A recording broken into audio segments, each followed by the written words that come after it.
해방의 노래라. 왜 내가 해방의 노래라고 제목을 올렸냐 하면은,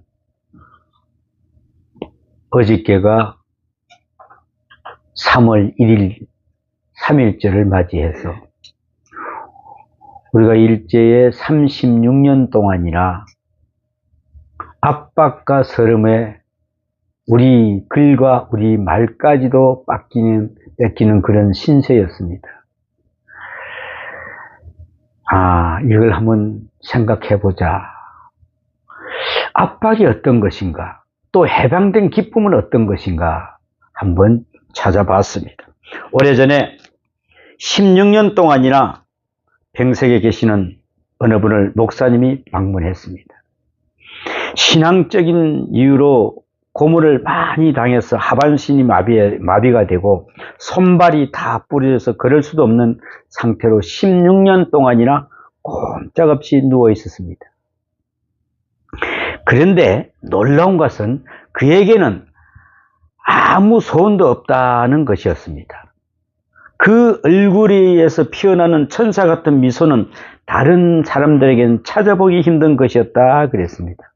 그렇게 만족해 할 수가 없다고 했습니다. 그가 하나님 앞에 기도하는 것은 단 한마디도 간구하는 것이 없었다 그랬습니다. 무엇을 주세요? 어떻게 해주세요? 하는 청구서가 없었답니다. 참 감사하지요.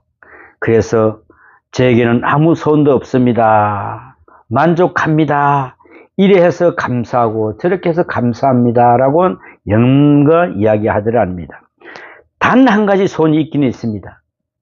단 한 가지 소원이 있습니다. 그저 내 발로 걸어서 하나님의 교회에 나가서 자유롭게 예배를 드리시면 참 좋겠습니다. 라는 게 그 사람의 소원이었답니다.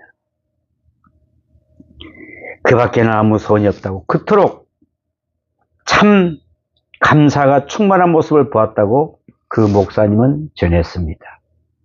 40여 년 동안을 압박과 구속, 속박 속에 지냈으면 16년 동안이나 병원에 있으면서도 그 심령에 가득한 영혼의 자유, 그 다음에 신앙적인 행복, 그 기쁨만은 아무도 빼앗을 수 없다는 것을 그는 보여주었다고 했습니다.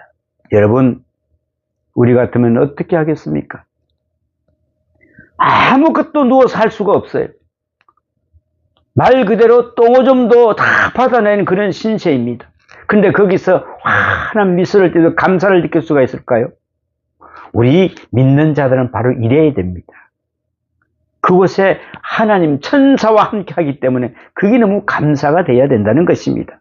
여러분, 진정한 자유가 무엇입니까? 무엇을 더 가져야 자유롭다고 생각을 하십니까? 어떤 행편에 놓여져야 자유롭다고 생각하십니까? 어떤 조건이 주어져야 되어서 감사할 수 있습니까? 18년 동안을 귀신 들려 살아온 한 여자가 있었습니다, 여러분. 예수님께서 그를 고쳐주시고 말씀하십니다. 누가복음 13장 16절에 보니까, 그러면 18해 동안 사탄에게 매인받은 이 아브라함의 딸을 안식일에 이 매임에서 푸는 것이 합당하지 아니하냐 그랬습니다. 18해 18년 동안 귀신 들린 그 여자, 귀신 들린 여자, 그 여자는 마음대로 돌아다닐 수 있었습니다. 마음대로 먹고 마음대로 뛰어다녔지만은, 그러나 그는 자유인이 아니었습니다. 정신이 자유롭지 못했습니다. 본인이 자유하지 못했습니다. 그 모든 것을 못하던 것도 모르는 그런 속박 속에 살아가고 있다는 것을 알 수가 있습니다.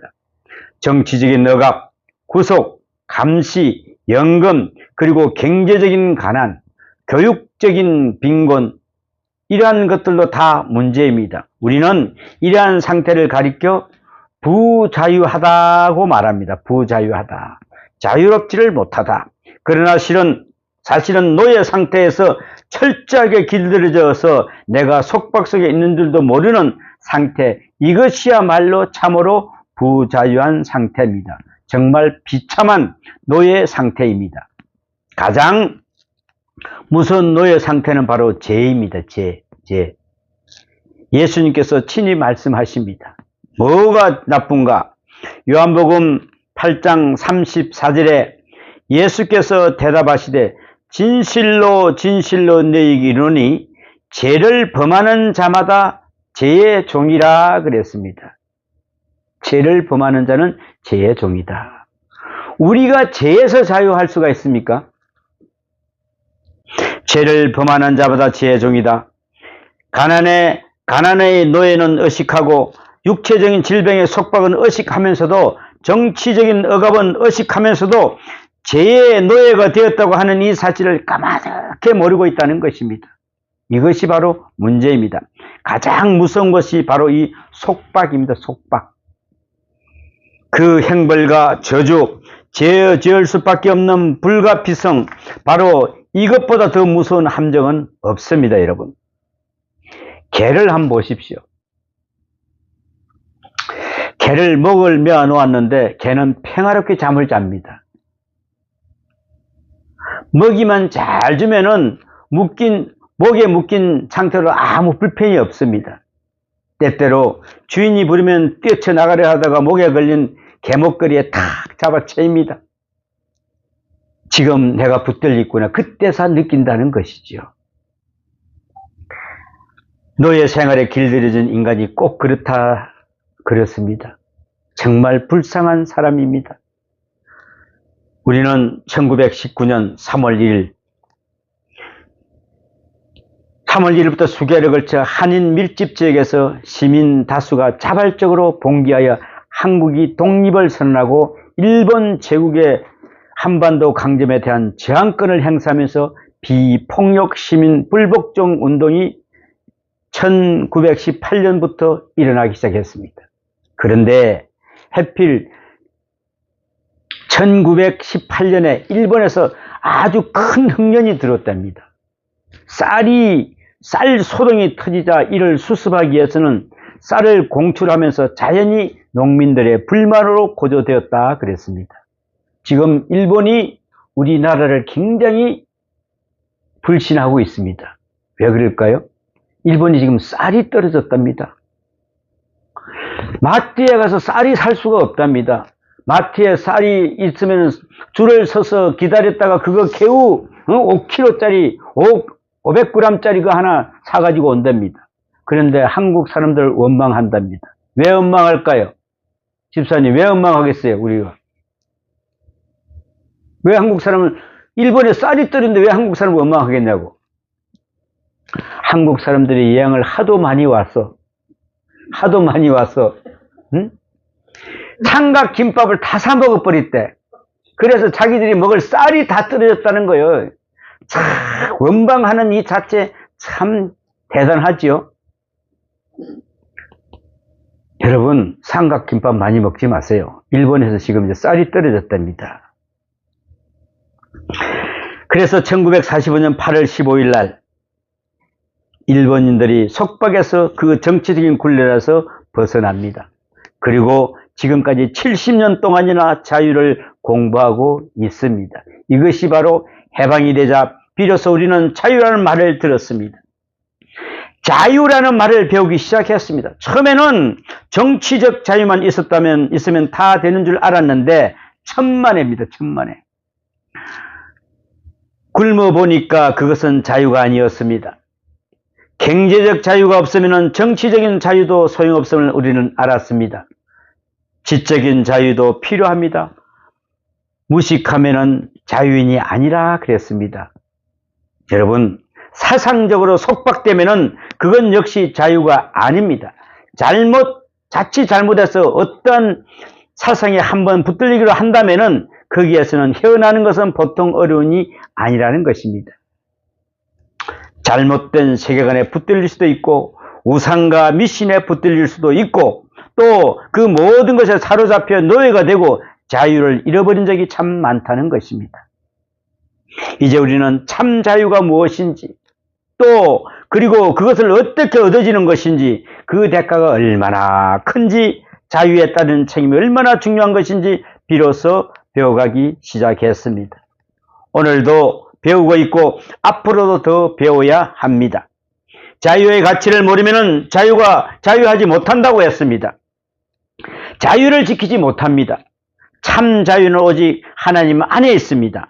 하나님께서 자유케 하실 때래야 자유할 수 있고, 하나님의 그 능력과 은총과 자유함이 있음을 우리는 분명히 알고 있어야 합니다. 하나님 말씀은 순종함으로 자유하고, 진리를 따라 삶으로 자유합니다. 진리의 노예가 됨으로써 자유하고, 사랑의 매임으로 자유하는 것입니다. 자유의 뜻을, 참 뜻을 우리는 알아야 합니다. 자유란 쟁취하는 것이 아니라 은혜로 주어지는 것입니다. 공산주의자들은 언제나 투쟁을 통해서 자유를 얻으려고 합니다. 이를 가리켜 변증법적 유물사관이라 그랬습니다. 변증법적 유물사관. 사유, 정신, 역사 등의 발전은 언제나 싸워서 투쟁을 통해 얻어진다고 믿는 것입니다. 그래서 공산주의자들에게 늘 따라다니는 용어가 있고 철학이 있는데, 그것은 바로 무엇이겠습니까? 투자, 혁명입니다. 혁명. 혁명이라니요, 보십시오. 수십 년을 두고 혁명해야 된다. 아직도 혁명입니다. 70년 넘도록 혁명한답시고 북한을 한번 보십시오. 이 사람 저 사람 다 잡아 죽이고 아직도 날만 새면 숙청하고 있는 그들을 보십시오. 도대체 언제가 끝이 나야 끝날 버릇입니까? 입만 뻥끗하면 투쟁입니다. 투쟁 체질화되어 있습니다. 투쟁으로 얻어진다고 하던 자유는 온데간데 없고 투쟁만 계속됩니다. 싸움의 연속, 피해 연속, 남은 것이로가는 증오뿐입니다. 증오와 분열, 싸움, 파괴가 저들의 사이에서 지리하게 이어지고 있습니다. 투쟁 자체가 목표인 양 되고 말았다는 것입니다. 그런가 하면은 자유주의, 소위 자본주의는 어떻습니까? 자본주의의 철학은 경쟁을 통해서 얻고자 하는 것입니다. 끝없는 소유욕, 끝없는 경쟁이 그 생활의 철학입니다. 공부도 더 열심히, 돈도 더 많이, 집도 더 좋은 집, 자동차도 더 좋은 자동차, 그저 잘 살아보겠다고, 더 잘 살아보겠다고 경쟁해서 경쟁으로 치닫고 있습니다. 그러다가 지쳐서 쓰러지는 사람들을 봅니다. 여러분, 얼마나 더 가져야 만족하시겠습니까? 얼마나 더 가져야. 죽으라고 벌어놓고는 써보지도 못하고 가는 사람들을 봅니다. 끝없는 소유욕과 경쟁의 악순환 속에서 영혼들이 지쳐 쓰러진다는 것을 알 수가 있습니다. 여러분, 다시 한번 곰곰이 생각해 보십시오. 투쟁과 경쟁, 이 잘못된 방법 때문에 목적마저 잊어버리고 말았습니다. 목적이 살아버려졌습니다. 이 얼마나 어리석은 결과입니까? 인간성에 깊이 뿌리박고 있는 투쟁과 경쟁 때문에 우리의 체질이 변하고 속박되었다는 것을 미처 깨닫지 못했습니다. 이것이 바로 공산주의와 자유주의가 함께 인간을 노예하고 있는 결정적인 문제인 것입니다. 목적이 있는 것 같은데 사실은 없습니다. 방법이 미련했습니다. 스스로 죄로운 채 했지만 어리석었습니다. 이제 결론을 지어야 합니다. 인간은 스스로 자유할 수가 없습니다. 자기가 만든 함정, 자기가 만든 굴레에서 스스로 노예가 되었으나 그 속박에서 벗어날 재간은 없습니다. 빠져나오려고 하면 할수록 더욱더 무서운 함정 속으로 깊이 잠겨버립니다. 죄에서 자유하는 길 말고는 자유함이 없습니다, 여러분. 영원히 자유하지 못하면 참 자유가 주어지지 않는 것을 우리는 알아야 합니다. 그래서 예수 그리스도의 말씀을 한번 들어보십시오. 요한복음 8장 36절에 그러므로 아들아, 너희를 자유하게 하면, 자유롭게 하면은 너희가 참으로 자유로우리라 그랬습니다. 너희를 자유롭게 하면 너희가 참으로 자유로우리라. 예수님께서 우리를 속량하시고 영혼을 구원하시는 그 자유케 하시는 역사가 근본이요, 이에 뿌리를 두지 않는 한 자유함은 없다 그랬습니다. 예수님께 우리는 뿌리를 두어야 됩니다. 그래야 자유를 찾을 수가 있습니다. 어느 사회, 어느 제도의 틀에서가 아니라 오직 그리스도께서 자유케 하시는 그 자유 안에서만 참 자유가 있다 그랬습니다. 오늘 본문 말씀은 이 문제를 심각하게 그리고 자유의 노래로 말씀하고 있습니다. 첫째, 빛이 임했다 그랬습니다. 빛. 하나님의 빛, 구원의 빛, 계시의 빛, 지혜의 빛이 임했습니다. 어두운 가운데는 자유가 없습니다. 뭐니 해도 영적으로 어둡고 지적으로 어두운 것, 그리고 생활의 어둠처럼 무섭고 답답한 속박은 없다 그랬습니다. 빛 안에 깨달음은 자유가 있고 식별의 자유가 있고 행함의 자유가 있고 지혜의 자유가 있어야 됩니다.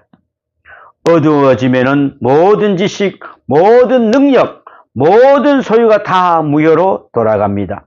그러므로 주님은 말씀하십니다. 뭐라고 했습니까? 일어나라 빛을 발하라 그랬습니다. 빛을 누리라 자유케 하라는 말씀입니다. 빛 안에 자유가 있기 때문에 그랬습니다. 어두운 가운데서는 허무가 있고 저주가 있을 뿐이다. 둘째, 이렇게 영적으로 자유할 때 회복케 하는 자유가 있습니다. 관계성을 회복케 하시는 것입니다. 내 눈을 들어 사면을 보라. 무리가 다 모여 내게로 오느니라 그랬습니다. 우리가 사면을 정말 둘러볼 줄 알아야 됩니다. 나에게 오도록 만들어야 됩니다, 여러분. 흩어지게 만들면 안 됩니다. 흩어졌던 가족이 다시 모입니다. 다시 만나게 되고 반가워하게 됩니다. 중화하는 곳에서는 자유가 없습니다, 여러분. 사랑해야 자유할 수가 있습니다. 하나님께서는 주시는 그 샬롬, 그 평화 속에서 자유가 있다는 것입니다. 여러분, 자유는 가출이 아닙니다. 어떤 사람은 자유를 찾겠다고 집을 나가버립니다. 그러나 이것은 어리석은 판단입니다. 나가는 순간 무서운 속박에 매입니다. 타락의 속박에 매이고 고독의 속박에 매이고 허무의 속박에 매입니다. 어떤 사람은 자유해 보겠다고 이혼까지 합니다. 그러나 이것은 자유를 찾음이 아니라 스스로 속박하는 것이다 그랬습니다. 분쟁이 자유로울 수가 없습니다. 모여서 하나 되고 화목하는 데 자유가 있습니다. 여러분, 우리는 모여야 합니다. 그래서 거기서 화목을 찾아야 됩니다. 요즘에 보면은 할아버지, 할머니들이 손주, 손녀를 아끼고 사랑하는 것을 보면 참 아름답습니다. 그런데 요즘에 할아버지가 어린 손주, 손녀를 잡고 다니는 정겨운 모습은 참 보기 힘들어졌습니다. 우리 주연이가 4살 때인가요? 머리가 허연 할아버지가 할머니 따라서 유치원에 갔더니 허연 할아버지 오니까 너무 싫었던 모양이라. 야, 그때 그냥 울고 때를 쓰고 있는데 내가 덜렁 그냥 그때니 막 안경을 막 집어 던지고 내가 얼마나 그냥 세상에 그냥 때릴 때는 없고 손바닥 내가 그냥 때렸더니 저 할머니 보고 그랬답니다. 할머니, 우리 아빠한테 전화해.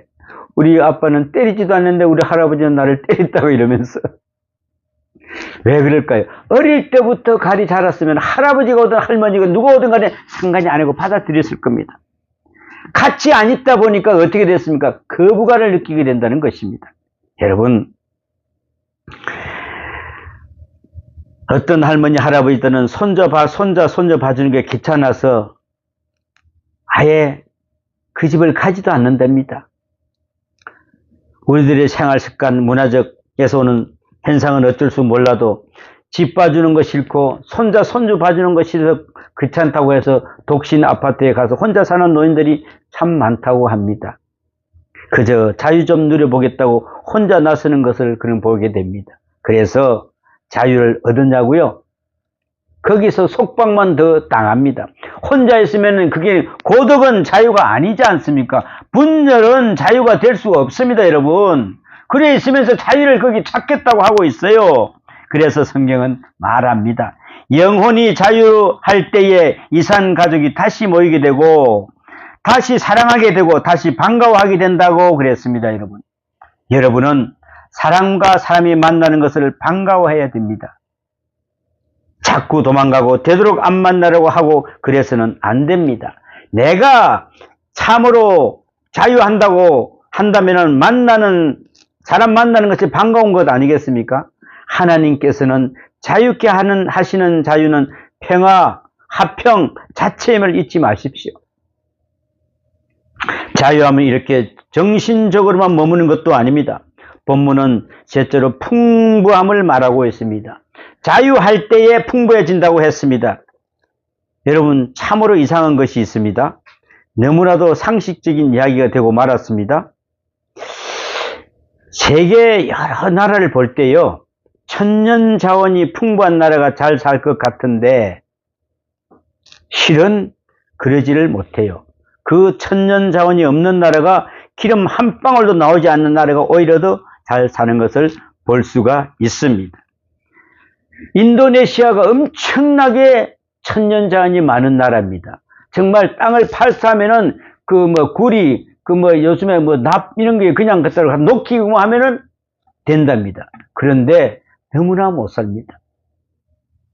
내가 전에 인도네시아 갔는데 거기에 인도네시아에서도 보면은 또 제다에 말고 또 이제 인도 제2의 도시를 가봤는데 세상에 양쪽에 있는 흘러가는 물들이 완전 꾸중물이에요. 근데 집이 얼마나 잘 지어놨는 거 모릅니다. 그런데 그 사람들 다 집을 비우고 없어요. 냄새가 나고 더러우니까 다 이사 가버리고 돈 있는 사람들, 없는 사람들 있는데 거기에 조금만 도로를 들어가니까 아이들이 옛날 우리나라 70년대 보면은 더우니까 아이들이 바지 안 입히고 그냥 옷들만 안 입혀놨잖아요. 그렇게 해서 흙바닥에 놀고 있어요. 그걸 보면서 이렇게 풍부하고 잘 사는 나라가 왜 이 모양 이 꼴이 됐을까? 한번 해보기 됐습니다. 그렇습니다. 잘 살고 못 살고는 결코 천년자원의 문제가 아님을 알 수가 있습니다. 결국은 지식의 문제예요. 지식의 문제는 교육의 문제예요. 교육의 문제는 사상의 문제입니다. 어두운 가운데서는 풍요가 없습니다, 여러분. 이제는 온 세계가 다 아는 사실입니다만은 이 세상을 어디를 가든지 사회주의 국가는 잘 사는 나라가 거의가 없습니다. 왜 그럴까요?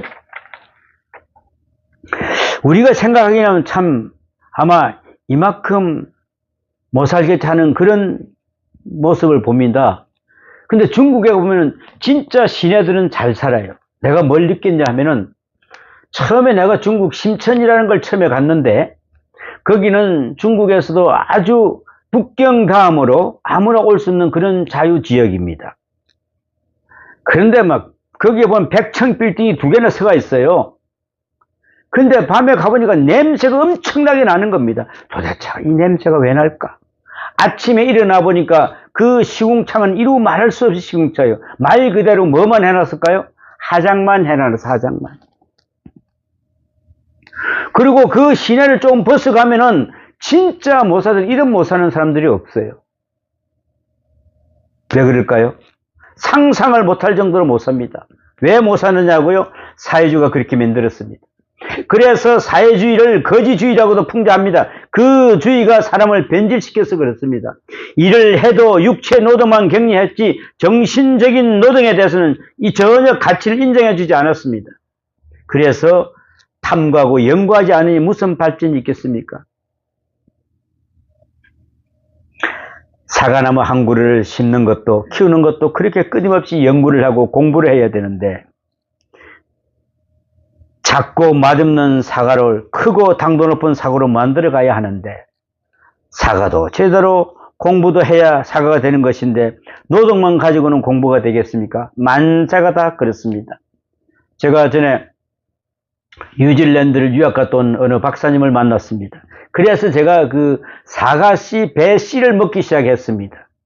그때 당시에 내가 사과씨, 사과 껍데기도 이거 더러운 거 어떻게 먹냐 그랬더니 거기서 그분이 우리나라에 그때 당시에 뉴질랜드를 농업 기술을 받기 위해서 가서 박사학위를 거기 받아왔는데 왜 한국 사람들은 제일 영양가 있고 좋은 걸 다 버리고 그것도 껍데기도 깎아버리고 안에 있는 씨도 다 갖다 버리고 이 진짜 쓸모없는 거 먹고 있다고 그러는 거예요. 그래서 박사님 이거 어떻게 맛도 없는 거 이런 거 어떻게 먹어요? 배는 안에 거 씹어 먹으면 쉬어 안 쉬어요? 맛이 있어요 없어요? 맛이 없어요. 근데 이걸 그분은 절대로 안 버려. 싹싹 씻겨가지고 뭐가 버려? 그 밑에 위에 그 꼭지 달린 그것만 싹 버리고 밑에 이것만 싹 버려. 그냥 다 같이 먹어요. 처음에는 먹기가 좀 거북한데 이 맛있는 것을 왜 버리냐 그랬습니다. 자기도 공부하기 전에는 정말 이걸 안 먹었답니다. 그런데 공부를 하고 보니까 정말 이게 좋구나 이렇게 해서 먹는다고 그랬습니다. 우리는 배워야 됩니다. 공부해야 됩니다. 우리나라가 이 정도 잘 살 수 있는 것은 저는 우리 때만 해도 국민학교 졸업하고 국민학교도 안 나온 애들도 참 많이 있었어요. 공부 못한 애들, 글자를 못 쓴 애들 너무나 많이 있었어요. 중학교요? 우리 반에 50몇 명인데 중학교 가는 10몇 명뿐이 없었어요. 그런 나라 얼마나 공부를 하게 했어. 그랬는데 이렇게 잘 사는 나라가 됐지 않습니까? 왜? 알아야 되니까. 지식이 있어야 되니까. 전에는 아이들이 대학 안 가면 그런 이야기를 했어요. 미학가를 끓여서 노점상을 하더라도 대학 나와야 돼. 그래야 지식이 있고 지혜가 있으니까 바꿔질 수가 있어. 꼭 이거 그대로 할 필요 없지 않냐. 바꿔줘야지. 응? 전에 제가 동남아시아를 여행하면서 참 불쌍하게 못 사는 모습을 한번 봤습니다. 제가 아는 분이 자동차를 타고 뒤로 후진하다가 그만 실수로 아이를 하나 치워주겠습니다. 얼마나 고통스럽겠습니까?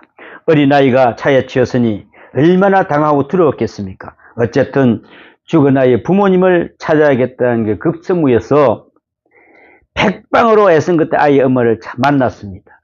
그런데 사고를 낸 그분은 그 어머니를 붙들고 마음을 다해서 용서해달라고 아주 그냥 대단히 죄송하다고 죽을 죄를 지었다고 그만 부주의로 대개 아이를 죽였으니까 어찌하면 좋겠냐고 어떤 보상을 해드려야 되겠냐고 이렇게 막 애가 타서 어쩔 줄을 몰라 했습니다.